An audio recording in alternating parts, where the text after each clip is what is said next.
Buenos días con todos. Bueno, continuando con las exposiciones, el día de hoy voy a presentar al doctor Christian Becker Contreras. El doctor Christian Becker Contreras es médico graduado de la Universidad Nacional, de la Universidad San Martín de Porres. Hizo la especialidad de oftalmología en el Hospital Dr. Elías Santana de Santo Domingo en República Dominicana. Tiene entrenamiento especializado en cirugía de catarata en Colombia, en cirugía refractiva en Estados Unidos, Reino Unido, Ecuador, Chile y Alemania. Es encargado del servicio de cirugía refractiva de la Clínica La Fuente en Cusco y es miembro del Colegio Mundial de Cirugía Refractiva y Ciencias Visuales. El doctor nos va a presentar el tema de mapa epitelial el día de hoy. Muchísimas gracias, Rocky, por la presentación y muchas gracias a todos por estar acá. Gracias por la invitación nuevamente. Em, Lamentablemente no pude yo viajar en persona esta vez, como las veces anteriores. Ustedes saben que me encanta ir a las clases de Lino. Originalmente iba a ser el viernes, pero nos habíamos olvidado que había un feriado. Para la próxima vez espero poder visitarlos en persona otra vez, pero siempre es un placer. Entonces, este es un tema que en lo personal a mí me apasiona mucho. Es una de mis herramientas principales y de las máquinas más útiles que nosotros tenemos acá en nuestra clínica en Cusco para ayudar y diagnosticar a los pacientes por el tipo de pacientes tan especial que tenemos en Perú, sobre todo en la zona de altura. El mapeo epitelial es un tema que ya hemos visto antes en el INO, pero como decía mi profesor de glaucoma, el profesor Palmberg de Bascom Palmer, la repetición es la clave del aprendizaje adulto. Entonces, probemos. Vamos a ponerlo así para que sea más rápido el internet. Vamos a hablar entonces del mapeo epitelial. Entonces, muchísimas gracias a todos por estar acá. Vamos a hablar un poquito del mapeo epitelial. Esta es una foto del consultorio del doctor Dan Reinstein en Londres, en su clínica London Vision Clinic, que es una de las clínicas de mayor capacidad de producción de investigación en el mundo actualmente. Y el doctor Dan Reinstein es el que originalmente inventó la manera de ver el epitelio, la manera de ver el epitelio con ultrasonido de muy alta frecuencia. Acá lo vemos viendo un paciente y él habla mucho de la lámpara del siglo XX que tiene ahí a la izquierda y a la derecha, en este caso, el MS-39 de la marca CSO, que es uno de los aparatos que nos permiten ver el epitelio, que para él es la lámpara de hendidura del siglo XXI. La lámpara de hendidura del siglo XXI porque es una manera mucho más precisa de ver con OCT de alta resolución en el momento, en vivo, a los pacientes, ¿no? Ahí con sus dos lámparas de hendidura es como él ve los pacientes normalmente. Entonces, él vino el año 2018 a comenzar con nosotros en Cusco, en la ONG La Fuente, donde yo trabajo en nuestra cirugía, nuestro servicio de cirugía refractiva. Y después de muchos años yendo a los cursos, preparándonos y haciendo varias especialidades, graduándonos también como especialistas en cirugía refractiva, dictamos el curso el año pasado en Lima, en julio, el curso de cirugía refractiva que dicta la London Vision Clinic, que para muchos y para mí también es uno de los cursos más completos que hay en el mundo. Este año se va a volver a dictar en Brasil, en Sao Paulo, pero este año va a ser en inglés. Esperemos que en futuros años otra vez regrese la edición en español para Latinoamérica. Entonces, haciendo un pequeño recapite de qué vamos a hablar, yo sé que el tiempo apremia, vamos a hablar de qué cosa es el perfil epitelial normal, qué genera el perfil epitelial normal, cómo se crea, por qué es que lo entendemos como es, cómo se comporta el epitelio en diferentes casos. Una vez que entendemos el comportamiento, nosotros vamos a poder entender qué tipo de cambios en el epitelio estamos fomentando y qué tipo de cambios en el epitelio necesitamos fomentar para conseguir resultados que queremos o diagnosticar las enfermedades que queremos. Después, cómo cambian las SIC, cómo cambian córneas irregulares, etcétera. El epitelio, en la mayoría de libros que ustedes lean, sobre todo libros de córnea, hablan de la capa más superficial de la córnea, en promedio de 50 a 55 micras de grosor, pero hoy en día sabemos ya que tiene muchísimo más detalle. Entonces, la historia un poquito de la medición del epitelio comenzó de esta manera. Comienza Comienza en 1979, en donde en un journal de optometría se reporta cambios en el grosor de de la córnea, de capas de la córnea. Todavía no se identificaba cuál de las capas de la córnea estaba siendo cambiada, pero con el tiempo, después vino el doctor Van Reinstein en 1993, en donde inventó una forma de poder medir el epitelio con una micra de precisión, que era la ultrabiomicroscopía de muy alta resolución, un eco, básicamente un eco B de la córnea que se estaba haciendo con muy alta frecuencia, y eso le daba esa resolución capaz de medir cambios en el epitelio. Luego, al año siguiente, publicó el primer mapa, ya no solamente un corte de ECOB, sino el primer mapa de 3 milímetros cuadrados, en donde por primera vez se vio un mapeo epitelial y es donde se comprueba que el epitelio no es homogéneamente de 50 micras alrededor de toda la córnea. Más adelante, en el 2000, la máquina fue avanzando hasta que se logró un mapa epitelial ya útil clínicamente, que abarcaba los 10 milímetros de la córnea. Mientras tanto, en el 97 comenzaba la microscopía confocal, con lo que también se podía ver. El del 2001 comenzaron a salir los tomógrafos de coherencia óptica, quiere decir los OCTs corneales, en donde también nosotros podíamos ver el epitelio. Y ahora, a partir del 2008, ya se comienzan a comercializar y ya se vuelven populares a partir del 2012 en adelante, en donde ahora, por fin, recién después de todos estos años, el 2016 es cuando por primera vez se aprueba por la FDA en Estados Unidos el ArcScan Insight, que es la primera máquina que hace mapeos epiteliales por ultrasonido de alta resolución, que es la manera más precisa de medirlo. Vamos a hablar después por qué es eso. Pero una de estas máquinas que en Perú no hay ningún tipo de distribuidor y en Perú no hay ninguno de estos ArcScans, tenemos lo siguiente que a estas alturas, gracias a Dios, ya es casi igual de bueno, que es el OCT.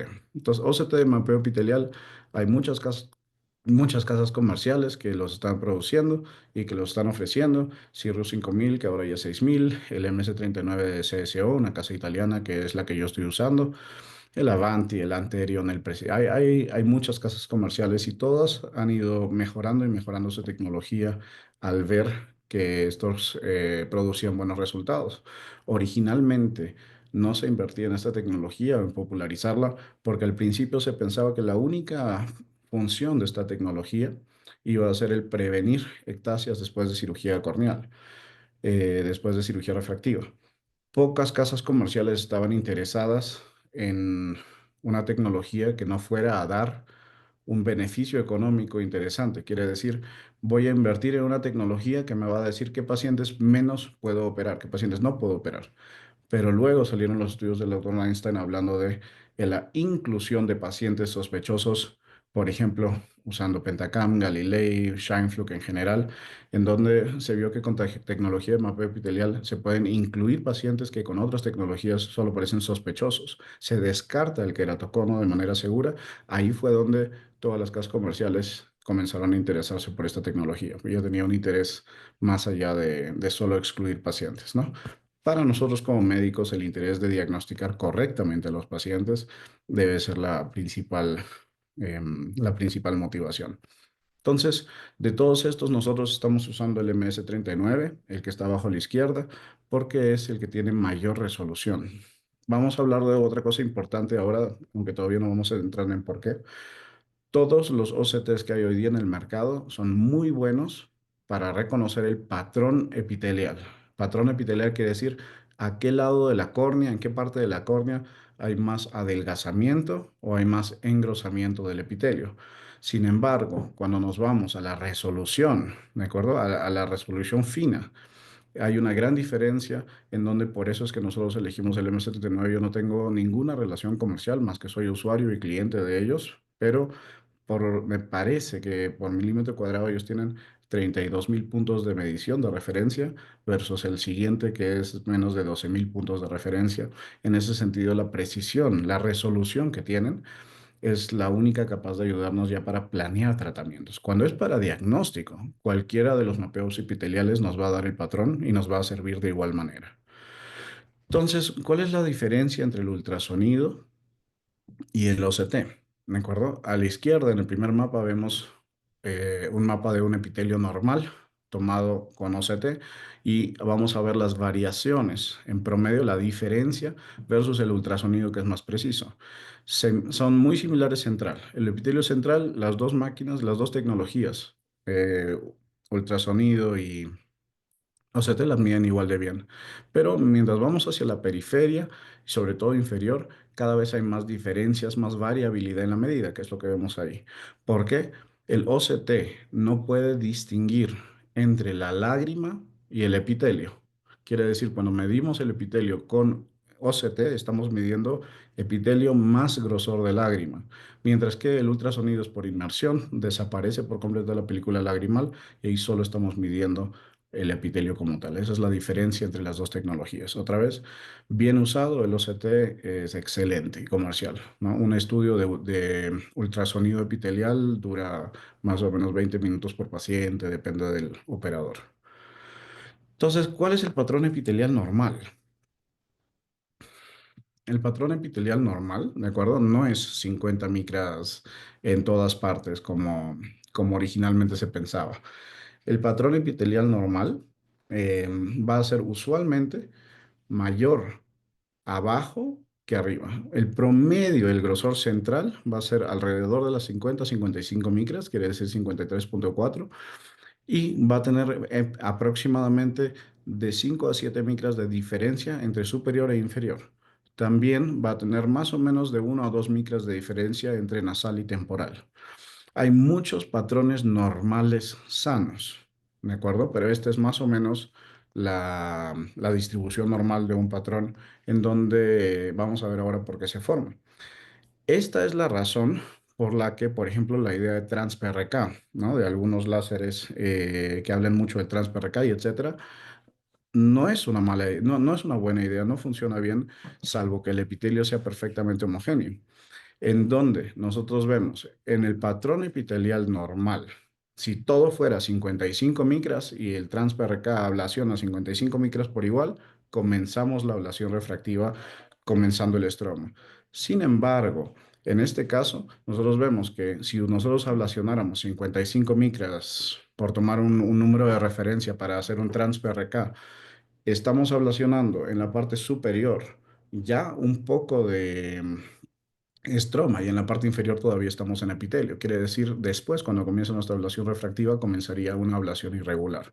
Para la mayoría de personas sanas, sin ojo seco, funciona muy bien la tecnología, pero por eso es que de vez en cuando nos encontramos con sorpresas y por eso es que poco a poco está saliendo de boga, ¿no? Entonces, ¿de dónde viene el patrón epitelial normal? Piénselo un poquito. Nosotros tenemos el epitelio que se va generando y regenerando todos los días, pero en contraparte tenemos el parpadeo, que más o menos 10.000 veces al día tenemos una membrana semirrígida, que es el tarso, que se está moviendo y sirve casi como molde, en donde está poniendo una presión sobre el tejido epitelial. Y así como el epitelio va creciendo hacia afuera del ojo, va aumentando de tamaño, el tarso lo va apretando hacia adentro.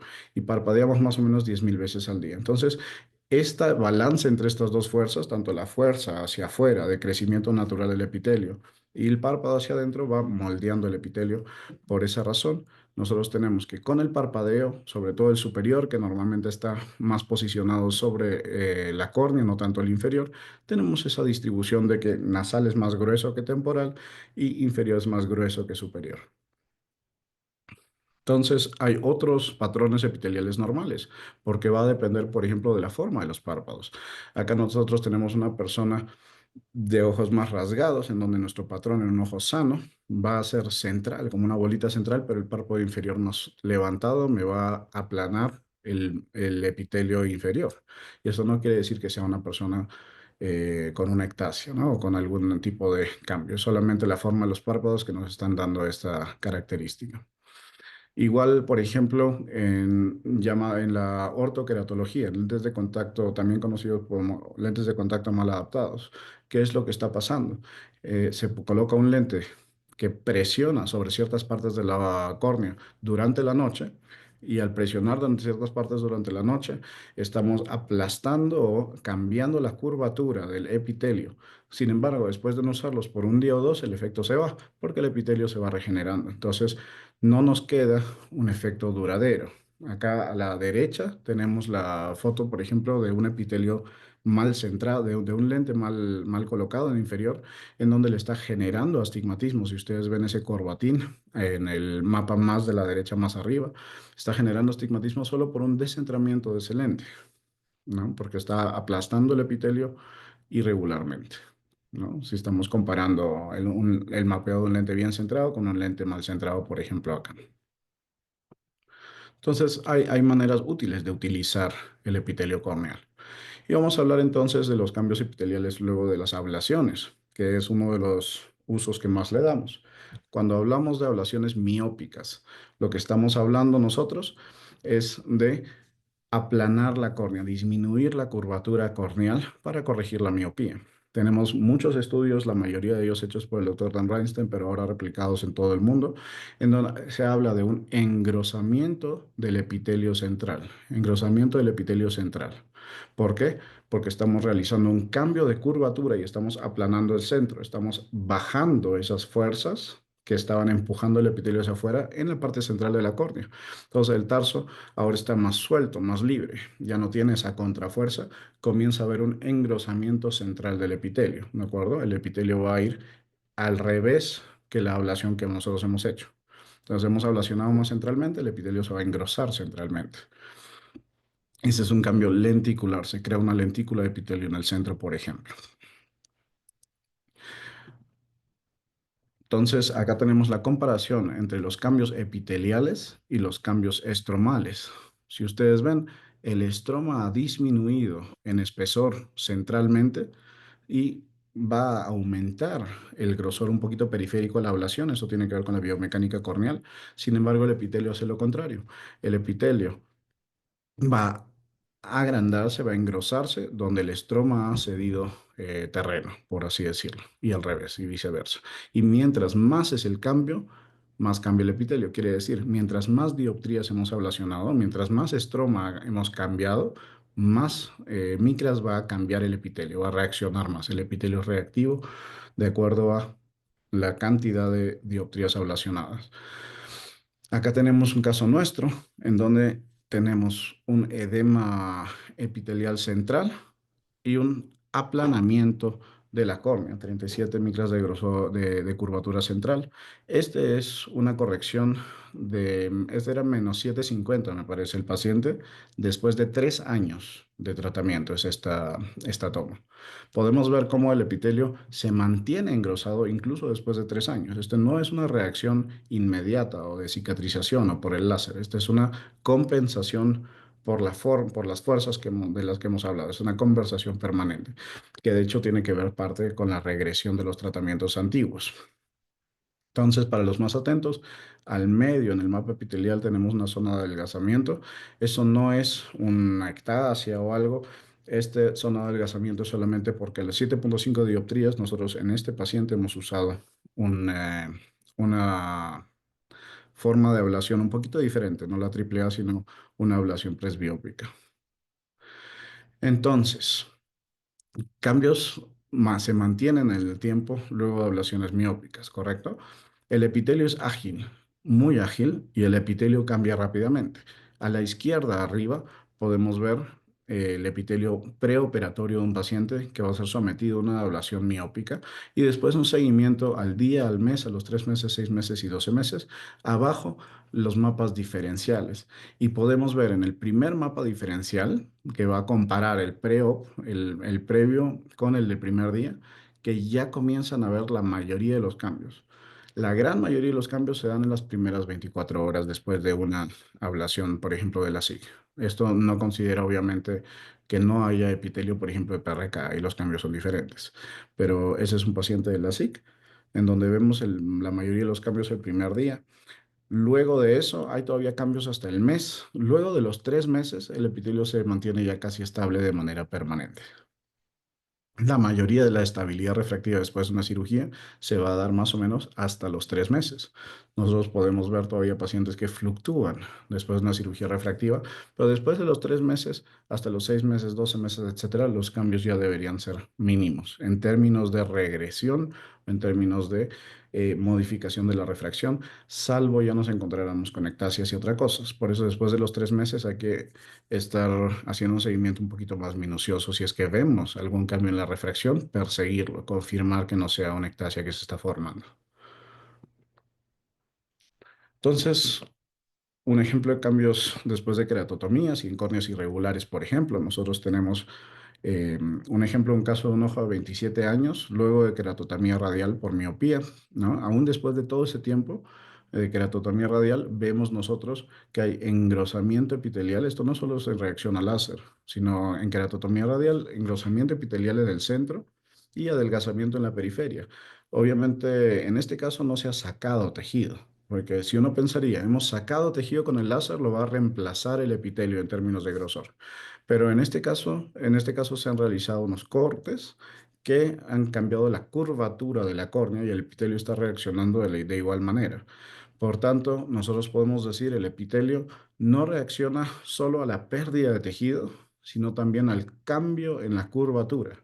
Una vez que hay cambio en la curvatura, nosotros comenzamos a perder esa fuerza que estaba, a falta de mejor palabra, aplastando el epitelio entre la córnea y los párpados.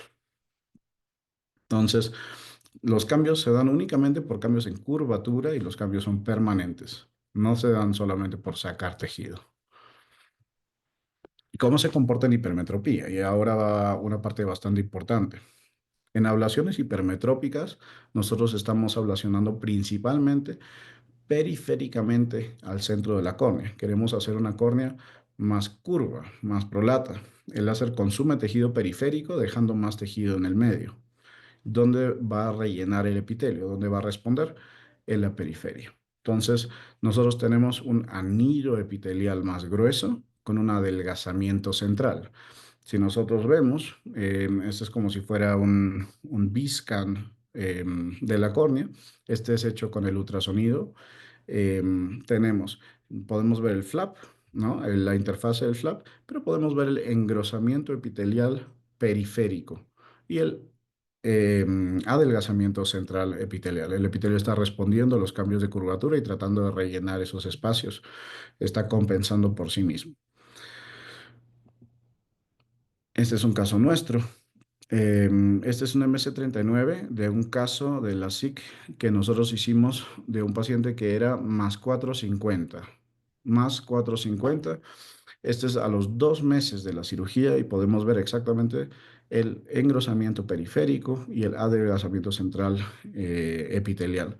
Y nuestras queratometrías que están en 47, 48 dioptrías centrales, ¿no? Entonces el epitelio está llenando el espacio donde el láser ha ablacionado y ha generado ese cambio en curvatura, que es al revés que el miópico. Entonces, ¿cómo se relaciona el epitelio con la queratometría? Y acá viene algo bastante importante. El LASIK hipermetrópico, la cirugía refractiva para hipermetropía en general, tiene muy mala reputación. Hay gente que dice que no se debe hacer más de +2 o más de +3 de medida con hipermetropía. Esto se debe a que no estamos entendiendo bien cómo está funcionando el epitelio. Habían personas que se decían solamente hasta cierta queratometría se puede ablacionar. Después de cierta queratometría comenzamos a tener síndrome apical, que el epitelio nunca se cierra por encima del punto más curvo de la córnea, etcétera. Y esto no tiene que ver con un número límite de queratometría, sino con el grosor epitelial y la capacidad del epitelio de responder. Entonces, acá tenemos un estudio o un reporte en donde se ve la queratometría máxima, la Kmax, versus el grosor epitelial. Y vamos a ver que cada ojo responde un poco diferente. Por ejemplo, hay un ojo que con Ks muy planas, 41,5 dioptrías, ya está con epitelios de 26 micras, que es muy delgado, ya a punto de ser inestable. El epitelio muy delgado es por debajo de las 30 micras. Por debajo de las 30 micras ya se considera un epitelio muy delgado y por debajo de más o menos 21 micras, este epitelio ya comienza a romperse. generando después úlceras, generando problemas con la repitelización y etcétera. Entonces, 30 y 21 son los dos números que tenemos identificados. ¿Qué significa esto para ablaciones hipermetrópicas? Por ejemplo, acá tenemos una córnea con 50 dioptrías de curvatura, pero con un epitelio todavía de 44 micras. Esta es una persona a la que si se le ha hecho un LASIK hipermetrópico, todavía se le puede hacer más LASIK hipermetrópico y no vamos a tener ningún problema. Acá, por el contrario, una persona con 49,3 dioptrías y ya con un epitelio delgado, esta persona no puede ser retratada. Tal vez ya fue tratada demasiado. Pero hay personas hasta con 52 dioptrías, con epitelio de 36. Ahí todavía podría entrar una o dos dioptrías más de tratamiento si tuviéramos que retratar la hipermetropía. Entonces, entendiendo el grosor epitelial y la estabilidad del epitelio, es que podemos hacer cirugía hipermetrópe de manera segura. El lunes de la semana pasada yo he hecho el hipermetrópe más alto que he hecho hasta ahora. Refractivamente él era un +10 de un ojo y +8 del otro ojo. Hemos hecho una corrección de +8 más o menos esférico en el ojo derecho y +6,5 en el ojo izquierdo. Al día de hoy es joven, todavía está acomodando, él está viendo 20/20. ¿No? Un paciente al que no se le puede ofrecer un ICL hipermetrópico, por ejemplo, porque no tiene espacio en la cámara, es muy joven para hasta tener un reemplazo de cristalino y andaba caminando con lupas delante de su cara. Entonces le expliqué muy bien los riesgos, le expliqué que no es una cirugía tradicional, que puede necesitar retoques, pero le expliqué todas las desventajas y con el consentimiento del paciente. El día de hoy, una semana después, lo vi justamente ayer, está 20/20 sin lentes y probablemente el paciente más feliz que he tenido. Va a regresionar un poquito, pero pasar de +10 a caminar sin lentes para él es un cambio gigante, ¿no? Entonces, cambios epiteliales en ectasias por cirugía. Ya nos comenzamos a acercar también a la parte importante de queratocón.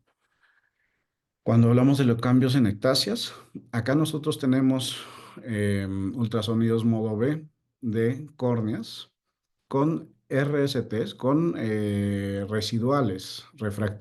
residuales de córnea debajo del flap, muy, muy delgados. Estos son hechos pues con microquerátomos antiguos y tenemos una RST de 83 micras debajo del flap, 71 micras debajo del flap, 186 micras debajo del flap. Estos microquerátomos más antiguos con menor precisión, en donde nosotros podemos ver que en cada uno de ellos, de independiente del grosor y independiente de la ectasia que están teniendo, en todo se respeta este signo de la donut. Signo de donut quiere decir adelgazamiento central con engrosamiento periférico del epitelio, donde el epitelio comienza a... pues estos han sido pacientes miópicos originalmente que ahora tienen ectasia. La córnea ha perdido fuerza, comienza a avanzar la córnea posterior, comienza a avanzar el estroma y comienza a presionar o aplastar el epitelio central, ¿no? Y por eso el famoso signo de la donut, que es patoneumonónico de ectasias y queratoconus, cuando se relaciona con elevaciones de la córnea, sobre todo elevaciones posteriores. Entonces, este es un diagnóstico de ectasia, una ectasia corneal, luego de entre los 4 y los 9 meses de la cirugía. Para una ectasia corneal después de cirugía refractiva, usualmente estamos hablando de 1 año, 2 años que lo comenzamos a diagnosticar, la medida comienza a cambiar, lo vamos a seguir a ver si sigue subiendo o no. Gracias al papeo epitelial somos mucho más sensibles. Nosotros podemos ver que este es a la izquierda, es un mapeo después de los 4 meses y después de los 9 meses y el mapa diferencial de ambos. Entonces, acá en el área de mayor curvatura tenemos un adelgazamiento epitelial.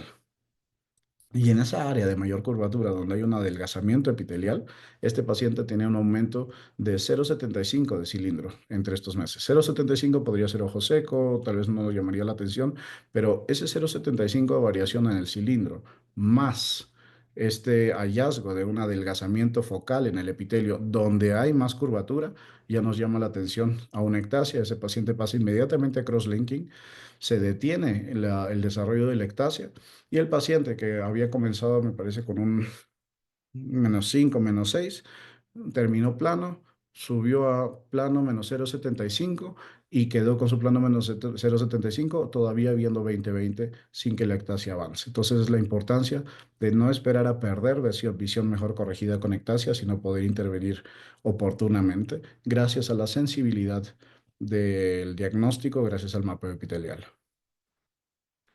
Y en queratocono, ahora sí, esta es la parte más importante, la que nos interesa a todos, no solo los que hacemos refractiva, sino a todos los oftalmólogos y residentes, el diagnóstico temprano de queratocono.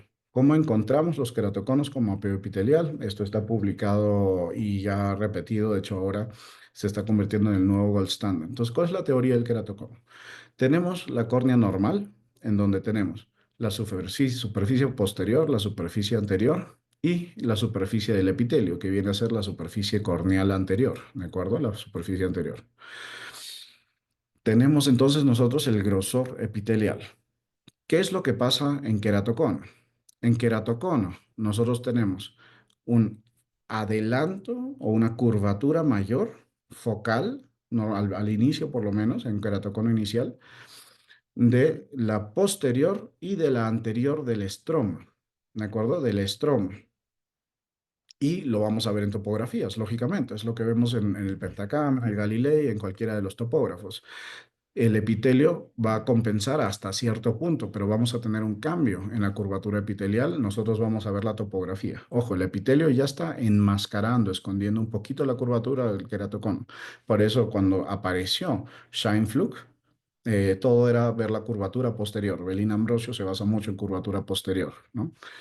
En queratocono inicial, no tan avanzado, nosotros vamos a tener ya elevaciones posteriores. Sin embargo, en topografía anterior no vamos a ver cambios en la curvatura. ¿Por qué razón? Porque el epitelio está escondiendo el cono. Hasta cierto punto, el epitelio es capaz de compensar completamente los cambios de elevación y curvatura, gracias a los párpados, gracias a las propiedades del epitelio. Estos son los peligrosos. Estos son los pacientes que en topografía, para las personas que están haciendo cirugía refractiva solamente con topografía de plácido, topografía anterior, después comienzan a tener ectasias y no, pero nunca se identifica la causa. Tenía buen grosor, tenía las curvaturas normales, su corbatín normal de astigmatismo, había una ectasia claramente identificable, en donde la cara posterior era un poquito sospechosa, pero adelante estaba normal y es porque ya había un queratocono y hemos operado sobre un queratocono debilitando esta córnea, ¿no? Pero el epitelio lo estaba enmascarando.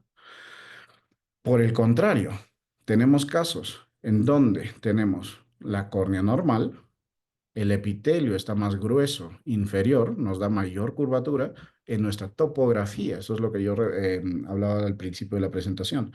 En la topografía, estos pacientes salen sospechosos porque tienen mayor curvatura inferior, porque tienen un patrón típico similar a ectasias. Sin embargo, vemos que no es un engrosamiento epitelial, usualmente por ojo seco, por alguna característica de los párpados, y no es queratocono. Estos pacientes se pueden operar de manera segura, pacientes que hubiéramos excluido con otros métodos diagnósticos, ¿no? Entonces, esa es un poquito la teoría. Por ejemplo, ahora mismo uno de los gold standard para ver si un paciente se puede operar o no en córneas no normales, un paciente de 29 años, queratometrías altas, 55 y 53. Una medida de -8, -2,75, pero mejor corregido 20/15, ¿no? En Pentacam, esta córnea sale terrible. En Pentacam, el BATI 4,38 con elevaciones posteriores, todo está en rojo. Sin embargo, viendo el mapeo epitelial, podemos ver que justo donde hay elevación, donde hay elevación y mayor curvatura, hay un engrosamiento del epitelio. Engrosamiento del epitelio, donde hay mayor curvatura y elevación, eso descarta queratocono. Descarta queratocono inmediatamente. Esto es una córnea sana y se puede operar. Y es un paciente que de hecho se operó, ¿no?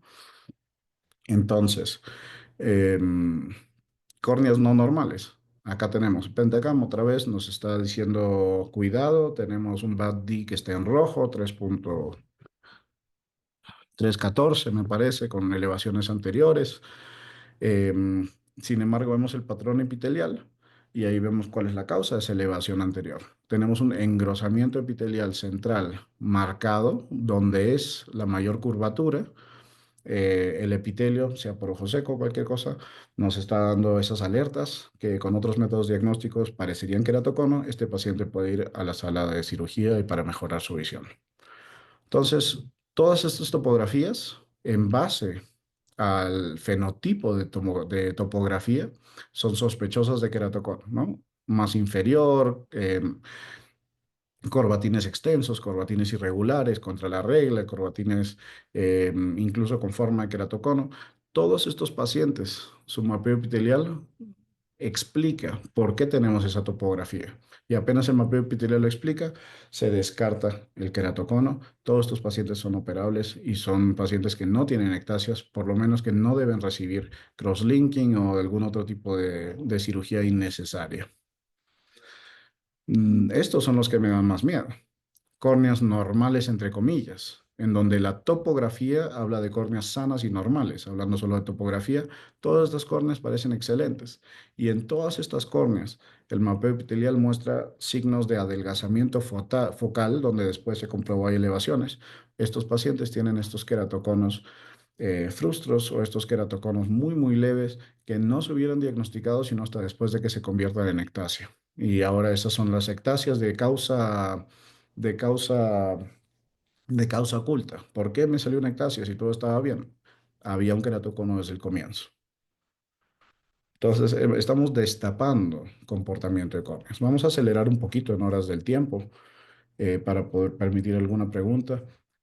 En córneas normales, ese es un pentacam, este es un caso nuestro, ¿no? El pentacam, excelente. Se ve muy bien, buenos grosores, el BAD-D está en blanco, completamente sano, nadie pensaría dos veces. Tenemos nosotros una elevación focal, ¿de acuerdo? Elevación posterior focal y elevación anterior, donde hay un adelgazamiento focal de la córnea. Por más que sea una córnea gruesa, este es un caso de sospecha de queratocono. Este paciente no se puede operar y lo hemos salvado una ectasia futura.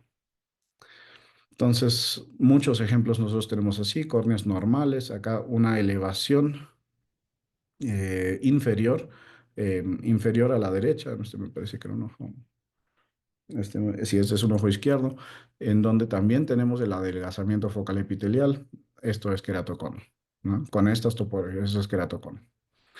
Cambios epiteliales en queratocono, entonces, para entenderlos, mientras el punto delgado se hace más delgado de la córnea, el cono se hace más marcado. Acá nosotros tenemos a la derecha queratocono leve, más hacia la izquierda queratoconos cada vez más severos, en donde nosotros podemos ver que el punto de epitelio más grueso se va haciendo más grueso y el punto de epitelio más delgado se va haciendo más delgado. Conforme avanza el queratocono, el epitelio va respondiendo en relativo al cambio de curvatura. Entonces, en nuestros mapas estamos viendo nosotros que el anillo alrededor se va a ir engrosando a medida que el queratocono se va haciendo más severo. Y abajo podemos ver las topografías que también hablan de eso. Entonces, patrón epitelial versus queratocono, solo para que los tengan en mente. Esto es súper importante. No se lleven los números del patrón epitelial normal. Por más que el promedio va a ser alrededor de 50 a 55 micras centrales, no estamos hablando de que de tal número a tal número es normal. Por debajo de tal número no lo es. Tenemos que ver el patrón, la forma de cómo está distribuido de acuerdo al ojo que estamos viendo. Entonces, nosotros tenemos que la parte más delgada puede estar alrededor de 50 a 52 micras, la parte más gruesa 6 micras y la diferencia en pacientes normales va a ser usualmente alrededor de 6 hasta 8 micras, diría yo, en nuestra población. Mientras que en queratocono la diferencia entre el punto más delgado y más grueso va a tender a ser mayor, 18 micras en promedio, ¿no? En este estudio que se hizo de 40 queratoconos y 110 ojos normales. Pero esto es solamente para que tengan la idea, la diferencia entre el punto más delgado y más grueso va a ser mayor en pacientes con queratocono, por lo que acabamos de ver. Entonces, esta probablemente sea la parte más importante. Si ustedes entienden esta parte, van a entender cómo funciona, cómo se comporta el epitelio. Estas son las 4 reglas de remodelamiento epitelial del doctor Reinstein. Y estas son las reglas en donde el epitelio va a llenar depresiones. Donde hay una depresión, el epitelio va a tratar de llenar. El epitelio se adelgaza sobre picos. Donde hay elevaciones, el epitelio se pone más delgado. El cambio del epitelio va a ser proporcional al cambio del estroma. A más dioptrías, más cambio. Y el cambio del epitelio va a ser proporcional. Cuánto responde el epitelio va a ser proporcional al ratio de cambio de curvatura. Entonces, vamos a explicarlo un poquito con ejemplos. Número uno, el epitelio aumenta para llenar depresiones. Donde hemos retirado tejidos, hemos cambiado la curvatura, el epitelio va a comenzar a engrosarse, ¿no? En queratocono, en la periferia, va a comenzar a engrosarse. Después de cirugía refractiva miópica, en el centro va a comenzar a engrosarse. En cirugía refractiva hipermetrópica, a la periferia, donde hemos quitado tejido, va a engrosarse. También, ¿no? Entonces hay engrosamiento epitelial en áreas donde hemos quitado tejido. Segunda regla, el epitelio se adelgaza sobre los picos. Donde hemos dejado un pico, donde hemos dejado una elevación, el epitelio se adelgaza. Periférico en miópico y central en hipermetrópico, por ejemplo. Número 3.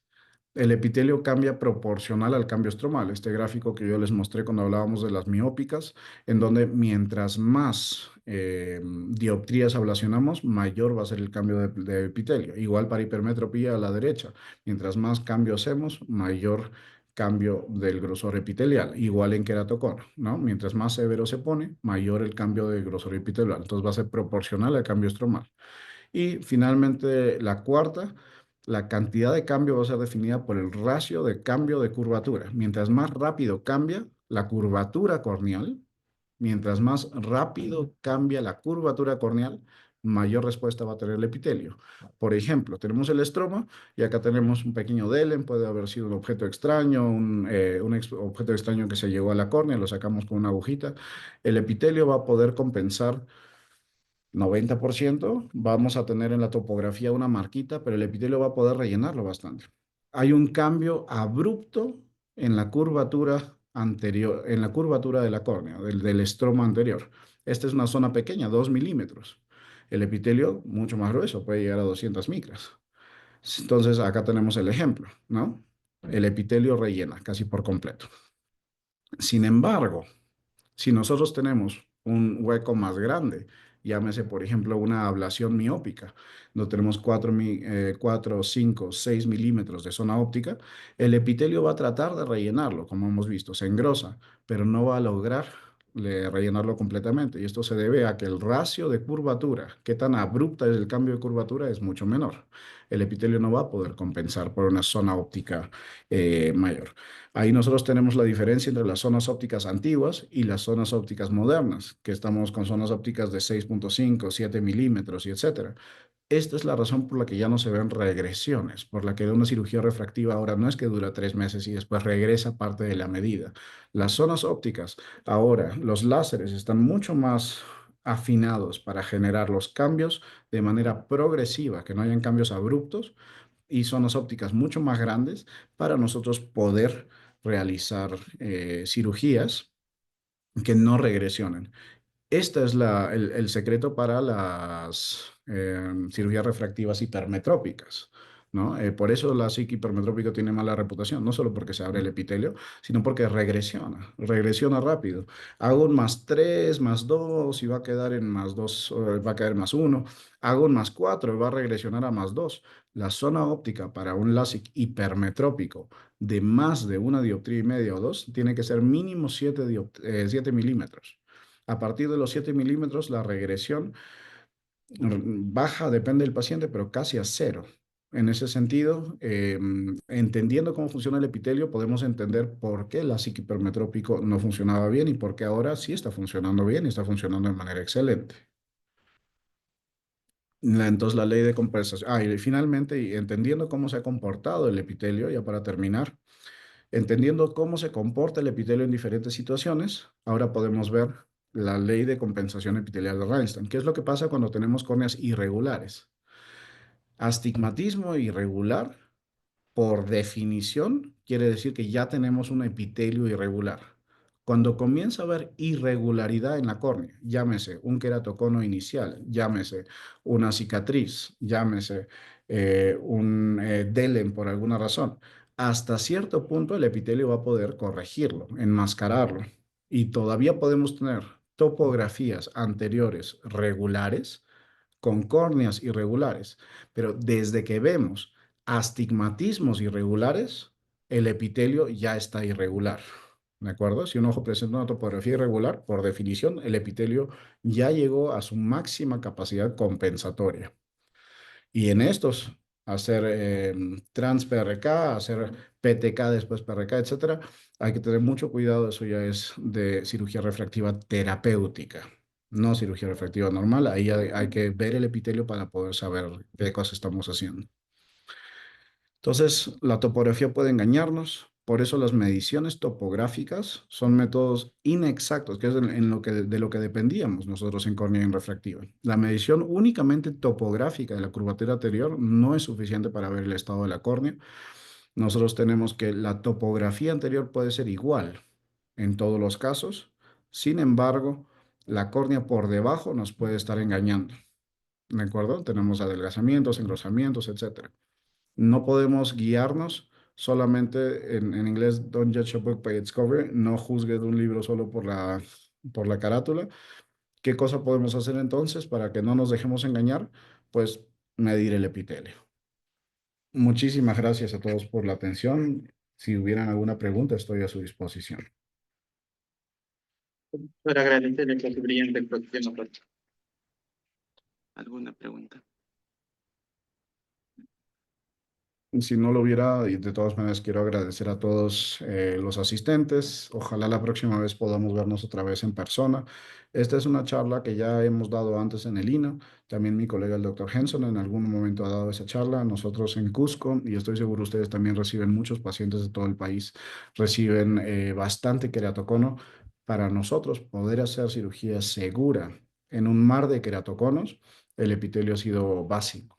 Básico. Bueno, y ahora es disponible, es bastante disponible. Casi todas las casas comerciales tienen OCTs con suficiente resolución para diagnosticar ectasias, queratoconos. Es una tecnología que yo creo ya es el gold standard. De hecho, estamos pensando ya en vender nuestro Scheinflug.